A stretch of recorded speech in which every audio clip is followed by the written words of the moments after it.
Hello everyone, मैं गौरव शुक्ला आपका tech expert YouTube channel में स्वागत करता हूं। तो आज के इस वीडियो में हम लोग पार्ट 2 कवर करने वाले हैं एलटी ग्रेड कंप्यूटर साइंस 2018 का पेपर सोल्यूशन, वो भी डिटेल्ड में।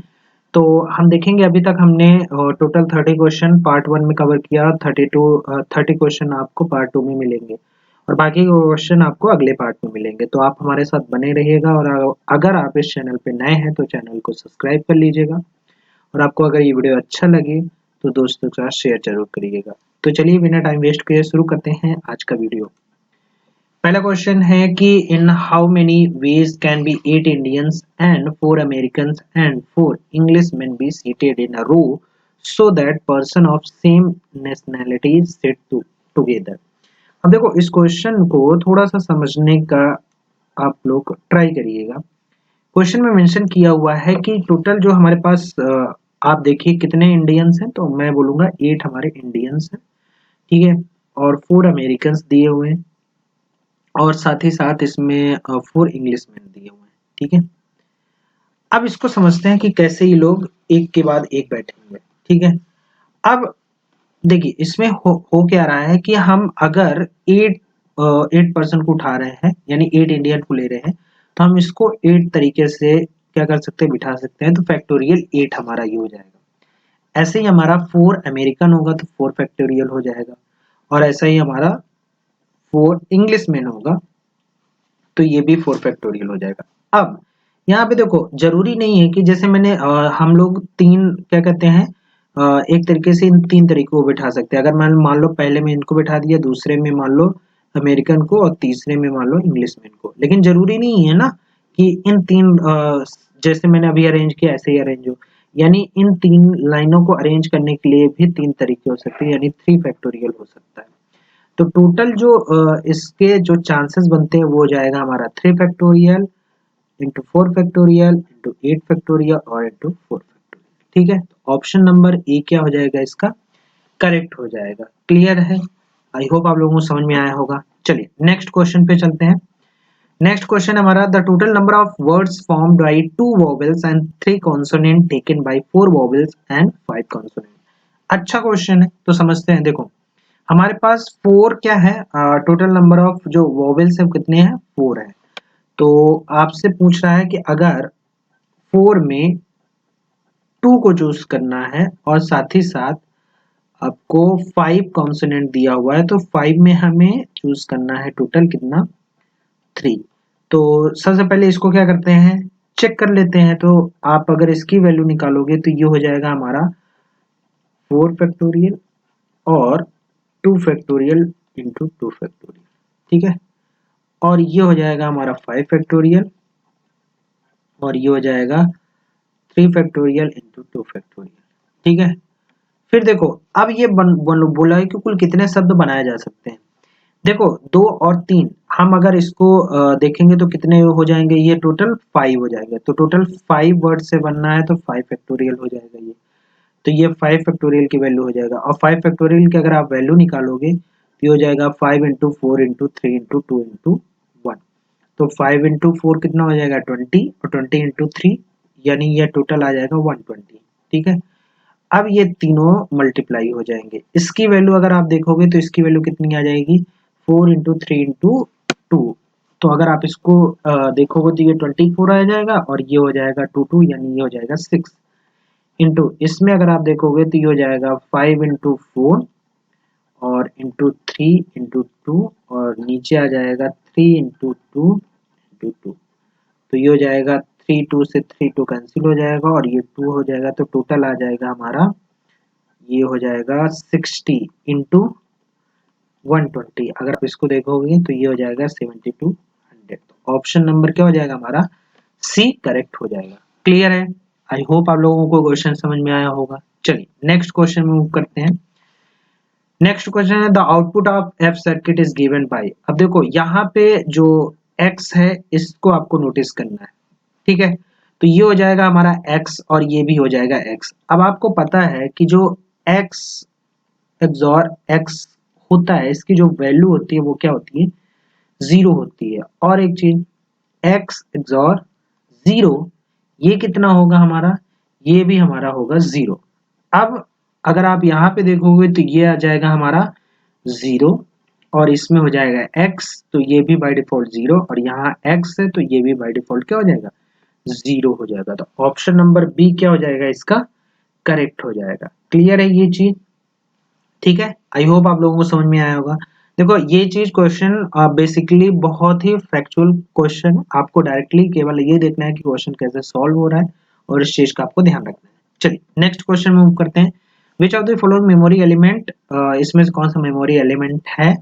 तो देखो अगर आप देखोगे जो फ्लिप फ्लॉप होते हैं, यानी एस और आर फ्लिप फ्लॉप को हम लोग बोलते हैं इसको सेट और इसको बोलते हैं रीसेट। ठीक है, सेट और रीसेट, और ये क्या कहते हैं 1 बिट को स्टोर करते हैं। ठीक है, स्टोर 1 बिट, और 1 बिट कौन सा है 0 एंड 1। तो ये मेमोरी एलिमेंट में क्या आएगा, ऑप्शन नंबर बी क्या हो जाएगा इसका करेक्ट हो जाएगा, यानी सेट रीसेट यानी एसआर फ्लिप फ्लॉप ऑप्शन इसमें से सही होगा। बाकी गेट्स है तो गेट्स हमारे स्टोर करने का काम करता नहीं है, तो एसआर वैसे भी होगा। चलिए which of the following is a universal gate. तो यूनिवर्सल गेट में आप अगर नॉट देखोगे तो नॉट और एंड वैसे भी नहीं होगा, एलिमिनेशन से हो जाएगा हमारा। जो नैंड गेट होता है उसको यूनिवर्सल गेट बोला जाता है, जो कि हर जगह कोई भी फंक्शन होता है और कोई भी फंक्शन का कॉम्बिनेशन होता है वो नैंड गेट से ही बनता है। तो ऑप्शन नंबर बी क्या हो जाएगा इसका करेक्ट हो जाएगा। चलिए the binary equivalent of grey code. अब ग्रे कोड निकालने के लिए होता क्या है कि आपको कोई कोड दिया हुआ है तो इस कोड को सिंपली आपको क्या करना है लिख लेना है, और इसकी जो एमएसबी होती है उसको आपको यहाँ लिखना है और उसके बाद ऐड करते चलना है। तो 1 1 ऐड किया कितना आया हमारा 0 आया, और 0 1 ऐड किया तो ये हमारा 1 आया, फिर 1 0 ऐड किया तो 1 आया, और फिर 1 0 ऐड किया तो 1 आया। तो ऑप्शन नंबर क्या हो जाएगा 1 0 1 1 1। तो ऑप्शन नंबर हमारा ए इसका सही आंसर हो जाएगा। क्लियर है? चलिए नेक्स्ट मूव करते हैं। तो नेक्स्ट है which of the following is not necessarily property of group. ये क्वेश्चन बहुत ही अच्छा क्वेश्चन है और इसमें थोड़ा सा आपको समझने का ट्राई करना होगा। देखो कोई भी चीज जो ग्रुप होती है, अब किसी भी चीज को हम ग्रुप कब बोलते हैं इस चीज को आपको ध्यान रखना है। तो कुल मिला के हमारी 5 प्रॉपर्टी होती है। ठीक है, पहली प्रॉपर्टी हमारी क्या होगी, पहली प्रॉपर्टी इसमें होगी क्लोजर प्रॉपर्टी। ठीक है,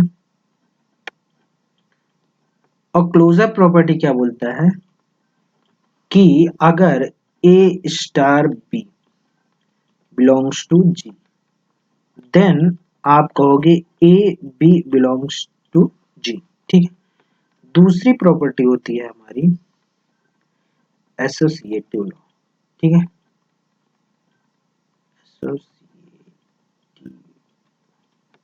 एसोसिएटिविटी। ठीक है, तो इसमें ये होता है कि अगर मैं कह रहा हूं ए स्टार बी स्टार सी, तो इसमें ए स्टार बी स्टार सी। ठीक है, तीसरी प्रॉपर्टी हमारी होती है, तीसरे में आ जाता है हमारा जिसको हम यूनिवर्स भी बोलते हैं। इसमें दिया हुआ ना इनवर्स हमारा जो क्या कहते हैं, इसमें यूनिवर्स का नहीं दिया हुआ, लेकिन तीसरी प्रॉपर्टी हमारी क्या हो जाएगी ए, अगर मैं देखूँ तो into B is equal to E, या बी इंटू ए, इसको हम लिखते हैं B is equal to A inverse. फिर हमारा आता है फोर्थ, फोर्थ में हमारा क्या होता है, फोर्थ में हम आइडेंटिकल बोलते हैं, आइडेंटिटी की बात करते हैं। तो ये हो जाएगा हमारा A star A is equal to A star E. ठीक है, और लास्ट हमारा होता है फिफ्थ, जिसको हम बोलते हैं ये होता है हमारा कम्युलेटिव कम्यूटेटिव। अब देखो कम्यूटेटिव में आपको एक चीज ध्यान रखना होगा, इसमें ये रहता है कि अगर मैं कहूं A star B is equal to B star A, और उसके बाद रिवर्स इसका देखा जाए, तो आपको एक चीज ध्यान रखनी है, अगर ये टॉप के 5 रूल को अगर फॉलो करता है तो उसको हम लोग क्या बोलते हैं, इसको बोलते हैं ग्रुप। ठीक है, ग्रुप। लेकिन ये जो फिफ्थ होता है, अगर इसको कोई मान लो कि कोई फॉलो कर रहा है, ठीक है, अगर इसको कोई फॉलो कर रहा है तो इसको हम बोलते हैं क्या, अबेलियन ग्रुप। क्या बोलते हैं, अबेलियन ग्रुप। तो अकॉर्डिंग टू क्वेश्चन इसमें से जो कंपलसरी की बात की जाए, तो अगर इन चारों में से कोई पूछा जाए तो इन चारों में से ये चारों कंपलसरी हैं। ग्रुप अगर कोई किसी को भी आप रिलेशन को ग्रुप बोलते हो, किसी को भी ग्रुप तभी बोल सकते हो जब ये चारों प्रॉपर्टी को फॉलो करे, बट ये पांचवी प्रॉपर्टी में अबेलियन ग्रुप को बोला जाता है, यानी अगर पांचवी प्रॉपर्टी कोई फॉलो करता है तो उसको हम अबेलियन ग्रुप बोलेंगे। तो इसमें जो ऑप्शन नंबर ए होगा ये इसका करेक्ट होगा कि कम्यूटेटिविटी जो लॉ है हमारा वो फॉलो नहीं होना चाहिए, अगर हो रहा है तो उसको अबेलियन ग्रुप बोलेंगे, ग्रुप नहीं बोलेंगे। अगर कोई नहीं फॉलो कर रहा है तो भी ग्रुप हो सकता है, बाकी सबको फॉलो करना कंपलसरी होता है। ठीक है, तो ऑप्शन नंबर ए इसका क्या हो जाएगा, करेक्ट हो जाएगा। ठीक है, अब लिखा है what is the possible number of reflexive relation on set 5। तो जो रिफ्लेक्सिव रिलेशन होता है उसको समझने के लिए आप ऐसे समझते हैं, देखो टोटल हमारे रिफ्लेक्सिव रिलेशन का मतलब ये होता है ए कॉमा ए जो होता है, अगर ये किसी भी रिलेशन में होता है तो हम उसको बोलते हैं ये रिफ्लेक्सिव रिलेशन होता है। अब इसमें थोड़ा सा आपको ध्यान रखना है, अगर किसी भी सेट के मान लो कोई ए सेट है और उसके 5 एलिमेंट है, ठीक है, 5 एलिमेंट है इसमें करके, 5 एलिमेंट का मतलब ये है कि अगर मैं ए इंटू ए यानी ए क्रॉस ए निकालूं तो इसमें जो नंबर ऑफ एलिमेंट होंगे वो कितने होंगे, 5 इंटू 5, या जिसको हम 5 स्क्वायर भी लिख सकते हैं 25 टोटल। ठीक है, 25 एलिमेंट होते हैं। अब इसमें जो 5 एलिमेंट होंगे वो हमारे क्या होंगे, ए कॉमा ए वाले होंगे। तो बचे हुए जो इसमें कंपलसरी की बात की गई, बचे हुए हमारे कितने होंगे, तो 25 माइनस 5 टू 20 हो जाएगा। ठीक है, सम जो क्या कहते हैं पॉसिबल जो नंबर ऑफ रिफ्लेक्सिव रिलेशन है वो कितने होंगे, 20 होंगे। क्यों, क्योंकि ये हमारा तो कंपलसरी है, तो पॉसिबल जो पॉसिबिलिटीज की बात की गई वो या तो ये 20 इंक्लूड होंगे या नहीं होंगे। तो ऑप्शन नंबर इसमें क्या हो जाएगा, 2 की पावर 20। ठीक है, ऑप्शन नंबर क्या हो जाएगा, सी यानी 2 की पावर 20। तो टोटल जो रिलेशन बनेगा वो ऑप्शन क्या है, या तो इनको यस रखा जाएगा और या तो नहीं रखा जाएगा, नो। तो यस और नो में पॉसिबिलिटीज 2 की पावर 20 हो जाएगा इस वजह से। ठीक है, तो आई होप आप लोगों को ये समझ में आया होगा। चलो नेक्स्ट क्वेश्चन मूव करते हैं। Form the given digit 2 2 3 3 4 4 4 4। बोल रहा है कि how many digit greater than 3000 can be form. इसमें से कितने ऐसे नंबर होंगे जो हम 3000 से ज्यादा की वैल्यू को फॉर्म कर सकते हैं। अब देखो इसमें समझने वाली बात ये है कि अगर 3000 से ग्रेटर की बात हो रही है तो सिंपल सी बात है कि जो पहली डिजिट होगी वो या तो 3 होगी और या तो 4 होगी, सिंपल सी बात है। अब अगर 3 ले लेते हैं, ठीक है, तो पहली बात तो ये है कि 3 अगर लेंगे तो उसमें जो पॉसिबल वैल्यू होगी, देखो एक तो 2 फॉर्म नहीं हो सकता। क्यों नहीं हो सकता, क्योंकि 3 डिजिट नहीं है। वैसे हमारा 3 भी फॉर्म नहीं हो सकता है, इसमें भी नहीं है।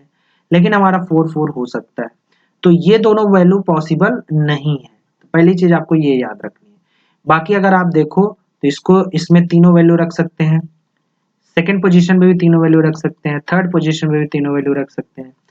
तो टोटल जो हमारा, अब देखो ये तीनों वैल्यू हम रख सकते हैं, लेकिन ये दो वैल्यू को हमें क्या करना पड़ेगा, माइनस करना पड़ेगा। तो अगर मैं केवल 3 की बात कर रहा हूं, अगर मैं केवल पहले पोजीशन पे 3 फिक्स करता हूं तो हमारा जो पॉसिबल नंबर फॉर्म होगा वो कितने होगा, इसमें जो नंबर बनेगा वो कितने आएंगे, तो ये हो जाएगा 27 माइनस 2 दैट इज 25। सिमिलरली अगर मैं 4 स्टार्टिंग में रखता हूं, ठीक है, तो इसमें क्या होगा, अब हम जो 3 वाला है ये वाला फॉर्म कर सकते हैं, लेकिन ये 2 वाला नहीं कर सकते। तो टोटल जो नंबर ऑफ इसमें होगा ये होगा 3 इंटू 3 और माइनस यहाँ पे केवल 1 होगा, तो ये जाएगा 27 माइनस 1 दैट इज 26। तो जो टोटल नंबर ऑफ जो हमारे पॉसिबल क्या कहते हैं नंबर्स बन रहे हैं वो हो जाएगा 25 प्लस 26 दैट इज 51। तो ऑप्शन नंबर बी क्या हो जाएगा, इसका करेक्ट हो जाएगा। ठीक है, थोड़ा सा आपको इसको ध्यान रखना होगा। चलिए नेक्स्ट क्वेश्चन में मूव करते हैं। क्वेश्चन नंबर 40 हमारा है, what is the maximum number of different function involving n Boolean variables. देखो बुलियन वेरिएबल्स में जो मैक्सिमम की बात की जाती है, तो सबसे पहले आपको ये ध्यान रखना होगा कि अगर मैं आपको कहूं कि किसी भी बुलियन फंक्शन का जो कॉम्बिनेशन होता है एन क्या कहते हैं वेरिएबल में, तो वो होता है 2 की पावर n। क्लियर है, अब 2 की पावर n में या तो वो 0 के लिए बनेगा और या तो 1 के लिए बनेगा। दैट मीन्स कि इसमें 2 कॉम्बिनेशन बनेंगे, यानी 2 की कॉम्बिनेशन जो भी, अगर मैं इसको p मान लेता हूँ तो ये हो जाएगा 2 की पावर p, और p की वैल्यू है 2 की पावर n यानी 2 टू दी पावर n। तो ऑप्शन नंबर क्या हो जाएगा, डी इसका करेक्ट हो जाएगा। क्लियर है, चलिए नेक्स्ट क्वेश्चन मूव करते हैं। नेक्स्ट क्वेश्चन हमारा, the number of equivalence relation of set 1 2 3 4 is. अब यहाँ पे थोड़ा सा आपको एक चीज ध्यान रखना है, क्या, चलिए देखते हैं। देखो सबसे पहले कि जो इसमें नंबर ऑफ इक्विवेलेंस रिलेशन होता है, नंबर ऑफ इक्विवेलेंस, ठीक है, relation on a set is equal to number of partitions of the set. यहाँ पे पूछा जा सकता है, पार्टीशंस को हम लोग डिनोट करते हैं किससे, बेल नंबर से। ये क्या होता है, बेल नंबर होता है। तो बेल नंबर ऑफ, अगर मैं कहूं कि 1, ठीक है, बेल नंबर ऑफ 1, तो B of 1 is equal to होता है 1। वैसे ही Bell number of 2 is equal to होता है हमारा 2, और वैसे ही Bell of 3 is equal to होता है हमारा 5, और ऐसे हमारा B of 4 is equal to होता है हमारा 15। तो ऑप्शन, क्योंकि 4 के लिए पूछा गया, तो ऑप्शन बेल नंबर 15 होगा इसका ऑप्शन। तो जो आंसर सही होगा वो डी ऑप्शन हमारा क्या हो जाएगा, करेक्ट हो जाएगा। क्लियर है ये चीज। देखो बेल नंबर एक्चुअली में क्या होता है, इसका समेशन हम निकालते हैं एक एक करके। इसमें ब्लैंक क्या कहते हैं, सेट नहीं हो सकता, और उसी में कॉम्बिनेशन में हम लोग निकालते हैं, ठीक है। तो ऑप्शन नंबर डी क्या हो जाएगा, इसका करेक्ट हो जाएगा। चलिए नेक्स्ट क्वेश्चन मूव करते हैं। What is the range of the following function. अब आपसे बोला है कि इसके फॉलोइंग फंक्शन का रेंज क्या होगा।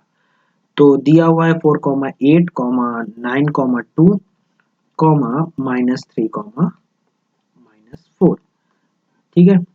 अब थोड़ा सा इसको समझ लेते हैं। ये दिया हुआ है सेट ऑफ, जो रेंज होती है, रेंज क्या होती है, set of all possible output values, ठीक है। अब इसमें देखो सेकंड वाला क्या है, आउटपुट दिया हुआ है। तो आउटपुट हमारे पास क्या आ रहा है, अगर मैं आउटपुट की बात करूं तो आउटपुट हमारे पास आ रहा है 8,2 और -4। तो जो हमारी रेंज होगी वो क्या होगी, 8,2, -4। ऑप्शन नंबर डी इसका करेक्ट हो जाएगा। क्लियर। चलो, in the given graph identity the cut vertices, मतलब अगर मैं कहूं इस ग्राफ में कट वर्सेसेस को पहचाना। अब देखो क्वेश्चन ये हो सकता है कि कट वर्सेसेस क्या होता है, ठीक है।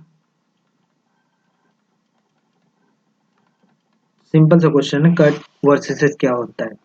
तो इसकी अगर मैं डेफिनेशन बोलूं तो ये क्या होता है, इट इज अ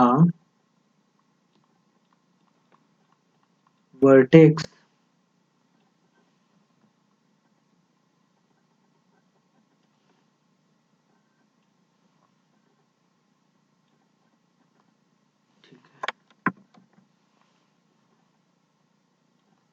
ठीक है, it is a vertex whose whose removal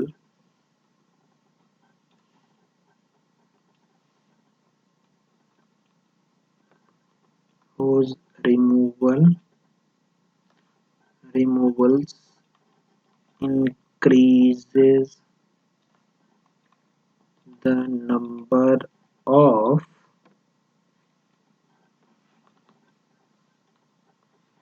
connected components in the graph।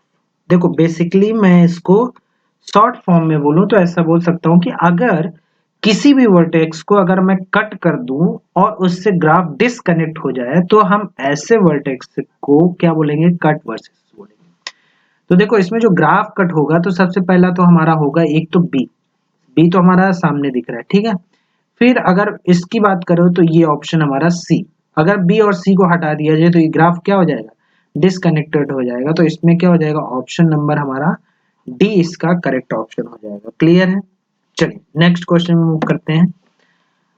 दिया हुआ है कि dash monitors users activity on internet and transmit that information in background to someone else. अब देखो इसमें ये बोला है कि अगर मैं कहूँ कि ऐसा इसमें से कौन सा ऑप्शन ऐसा है जो मॉनिटर्स करता है यूजर की एक्टिविटी को। देखो मालवेयर क्या होता है, वायरस का टाइप होता है जो वायरस एक तरीके से आपके सिस्टम में इंजेक्ट किया जाता है। स्पाईवेयर क्या होता है, स्पाईवेयर छुप के चीजों को देखता है और किसी और को भेजता है, जो कि हमारे क्वेश्चन में पूछा गया है। तो ऑप्शन नंबर बी क्या हो जाएगा, इसका करेक्ट हो जाएगा। चलिए next, a portion of polymorphic virus generally called a dash create a random encryption key to encrypt the remainder of the virus। देखो इसका सिंपल सा है, जो हमारा म्यूटेशन इंजन होता है यानी कि ऑप्शन, जो ऑप्शन नंबर हमारा क्या हो जाएगा, ये डी। म्यूटेशन इंजन जो होता है वो क्या करता है, पॉलीमॉर्फिक वायरस का जो पोर्शन होता है उसको बोला जाता है, जो कि रैंडम क्या कहते हैं इंक्रिप्शन की को जनरेट करता है रिमाइंडर ऑफ द वायरस के लिए। ठीक है, तो ऑप्शन नंबर डी क्या हो जाएगा, इसका करेक्ट हो जाएगा। चलिए नेक्स्ट है 46 number, SSID stands for. SSID का मतलब होता है सर्विस सेट आइडेंटिफायर। क्या होता है, service set identifier. Option number 3 क्या हो जाएगा हमारा, सी जो है वो करेक्ट हो जाएगा। चलिए next, the number of columns in a state table for sequential circuit with m flip flop and n input. तो देखो फ्लिप फ्लॉप में आपको एक चीज ध्यान रखनी होती है, ठीक है। फ्लिप फ्लॉप में जो m होता है, पहला m होता है हमारा करंट स्टेट के लिए। तो फ्लिप फ्लॉप में एक तो करंट स्टेट होती है, एक होता है हमारा इनपुट, और एक m जो होता है वो होता है नेक्स्ट स्टेट के लिए। क्या होता है, नेक्स्ट स्टेट। तो टोटल अगर मैं देखूं तो टोटल कितने कॉलम हो जाएगा, तो ये हो जाएगा m plus n plus m, that is 2m plus n। Option number C क्या हो जाएगा हमारा, करेक्ट हो जाएगा। क्लियर है। चलिए नेक्स्ट क्वेश्चन मूव करते हैं। नेक्स्ट हमारा विच of the following does not have, ये ध्यान रखना, does not have 8 data lines. देखो अगर मैं आईसी नंबर 8086 की बात करूं, माइक्रो प्रोसेसर, हमारा माइक्रो प्रोसेसर 8086 में क्या होता है, ये 16 बिट का डेटा क्या करता है, ट्रांसफर करता है। तो इसमें जो नंबर ऑफ लाइंस होती हैं वो कितनी होती हैं, डेटा लाइंस या डेटा बस की जो लाइंस होती हैं वो होती हैं 16 data lines, 16 bit data lines. तो ऑप्शन नंबर जो हमारा बी है, ये अकॉर्डिंग टू क्वेश्चन इसमें 16 होता है, 8 नहीं होता है, जो कि क्वेश्चन में पूछा गया है कि 8 लाइन का नहीं है। तो ऑप्शन नंबर क्या हो जाएगा, बी इसका करेक्ट हो जाएगा। क्लियर है। चलिए नेक्स्ट क्वेश्चन मूव करते हैं। The Boolean expression x plus X dash Y equals. तो देखो अकॉर्डिंग टू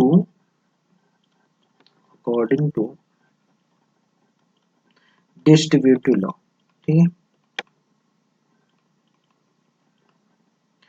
जो हमारा लॉ होता है वो ये बोलता है कि x plus X dash Y is equal to क्या हो जाएगा, x प्लस एक्स डैश और x प्लस वाई। ठीक है, आप इसको सॉल्व करोगे तो आपको वही मिलेगा। अब इसमें देखो इसकी वैल्यू क्या हो जाएगी, इसकी वैल्यू हो जाएगी हमारी क्या, इसकी वैल्यू हो जाएगी 1। ठीक है, अगर आप देखो तो इसकी वैल्यू क्या हो जाएगी, 1 हो जाएगी। तो 1 इंटू एक्स प्लस वाई, और इसको अगर आप सोल्व करोगे तो ये आ जाएगा x plus Y. Option number A क्या आ जाएगा, इसका करेक्ट हो जाएगा। क्लियर है, ऑप्शन नंबर ए क्या हो जाएगा, करेक्ट हो जाएगा। चलिए नेक्स्ट क्वेश्चन मूव करते हैं। नेक्स्ट क्वेश्चन है, computer has 32 bit MB memory, how many bits are needed to access any single bytes in the memory. तो सिंपल सी बात है कि अगर मैं कहूं कि 1 MB में टोटल कितने बाइट होते, तो आप बोलोगे 2 की पावर 20 बाइट्स होते हैं। कैसे, तो ये आपको पता होगा कि 2 की पावर 10 बाइट्स होते हैं एक केबी में, और एक एमबी में 2 की पावर 10 क्या होते हैं, केबी होते हैं। तो टोटल आप मर्ज करोगे 2 पावर 20 बाइट होते हैं। अब उसके बाद अगर आपसे बोला है 32 MB, इसका मतलब ये हुआ कि 32 का मतलब हो गया ये अप्रॉक्स हो जाएगा 2 की पावर 5 और इंटू 2 की पावर 20 बाइट्स हो जाएगा, और इसको आप अगर कैलकुलेट करोगे तो ये हो जाएगा 2 की पावर 25। ठीक है, तो टोटल जो बिट होगा वो रिक्वायर्ड होगा कितना, 25 बिट।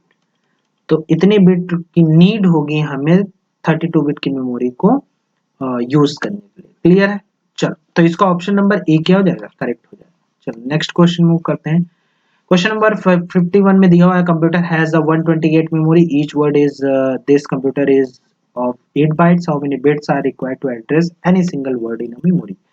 सिंपल सिमिलर टाइप का क्वेश्चन है, तो आपको क्या करना है, 1 MB इज इक्वल टू हमारा होता है 2 की पावर 20 और ये हो जाएगा बाइट, ठीक है।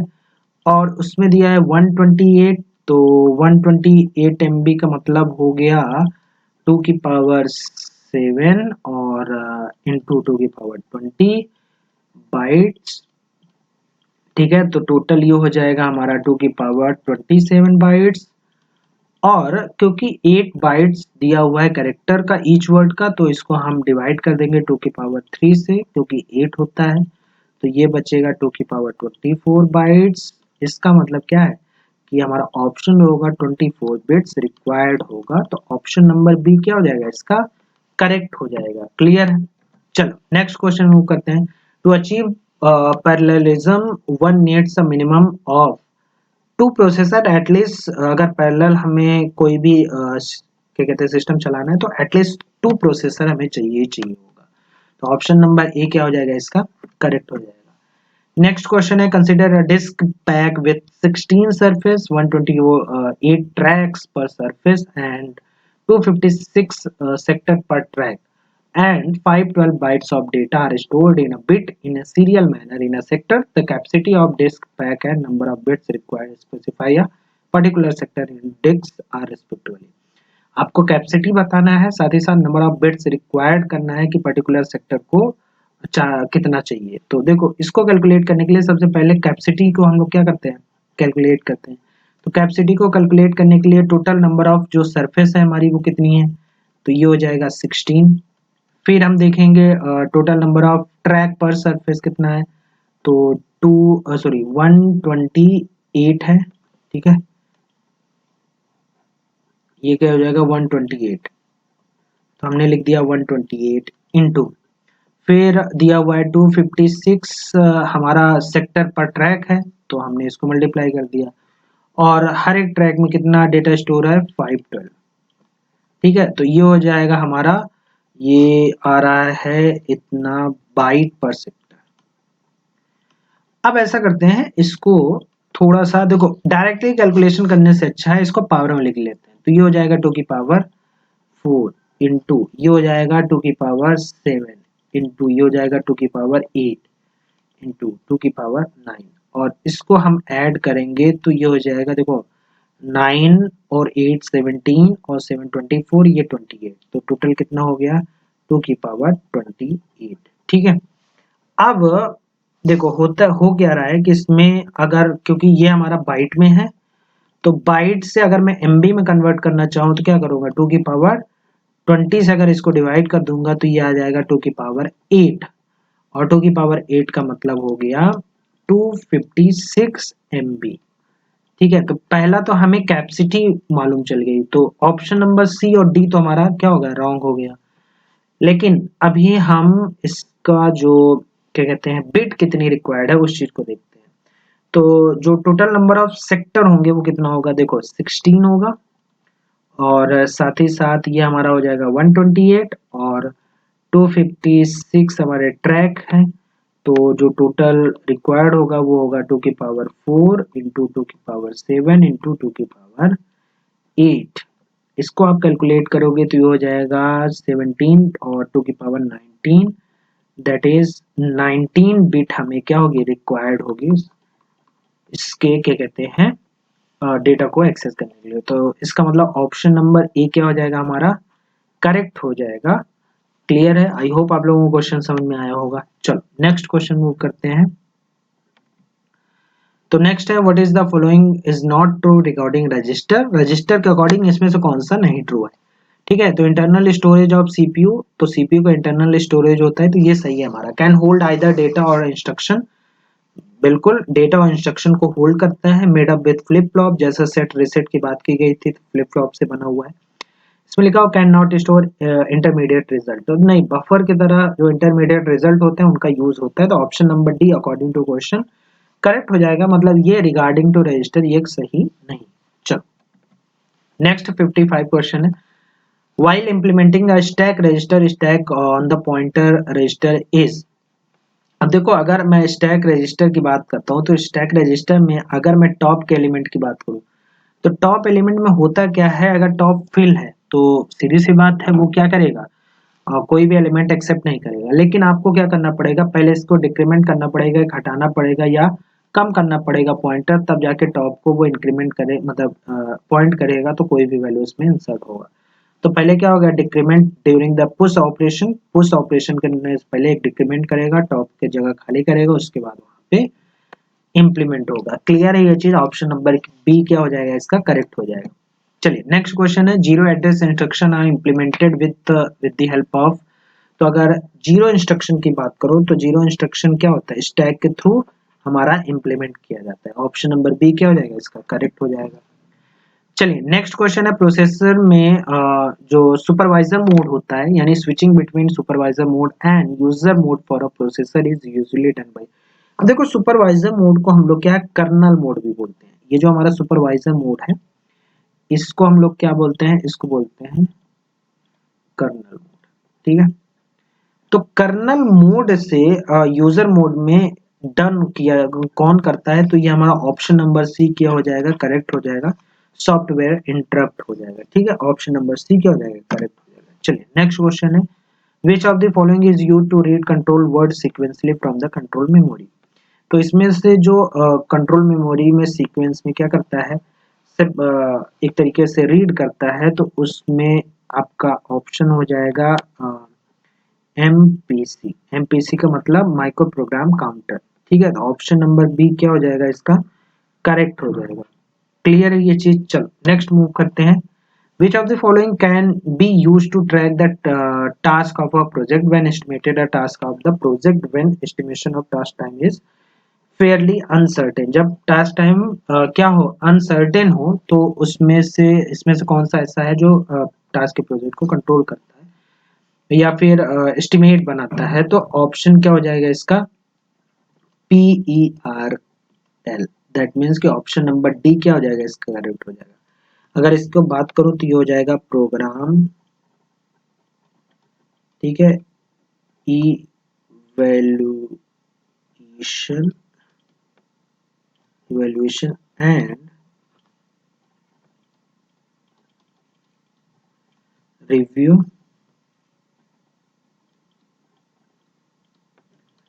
टेक्निक। ठीक है, तो ये हमारा ऑप्शन क्या हो जाएगा, डी इसका सही हो जाएगा। ठीक है, सॉरी यहाँ पे एल की जगह टी होगा। ठीक है, PERT, program evaluation and review technique, option number D correct हो जाएगा। नेक्स्ट और इस वीडियो का ये लास्ट क्वेश्चन है, which technology emphasize participative development among system owners, user design and builder।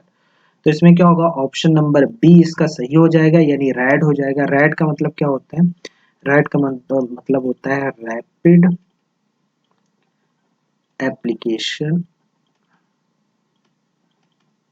ठीक है, development, option number B correct हो जाएगा। ठीक है, तो आई होप आप लोगों को वीडियो पसंद आया होगा। अगर किसी भी क्वेश्चन में डाउट हो तो आप कमेंट कर सकते हैं, और वीडियो बहुत अच्छा लगा हो या अच्छा लगा हो काम का हो तो वीडियो शेयर करिएगा, लाइक करिएगा और कमेंट जरूर करिएगा अपना जो भी रिव्यू रहेगा, ताकि आने वाली वीडियो में उसको इम्प्लीमेंट किया जा सके और अच्छे बेहतर से बनाया जा सके। ठीक है, हमारे टेलीग्राम चैनल और इंस्टाग्राम, फेसबुक वगैरह को ज्वाइन कर लीजिए, ताकि वहाँ जो भी नोटिस आती है, जो भी इंफॉर्मेशन होगी वो आपको उसी के माध्यम से दी जाएगी। तो मिलते हैं अगले वीडियो में अगले कंटेंट से, अगले पार्ट के साथ। तब तक के लिए हमारे साथ बने रहिएगा।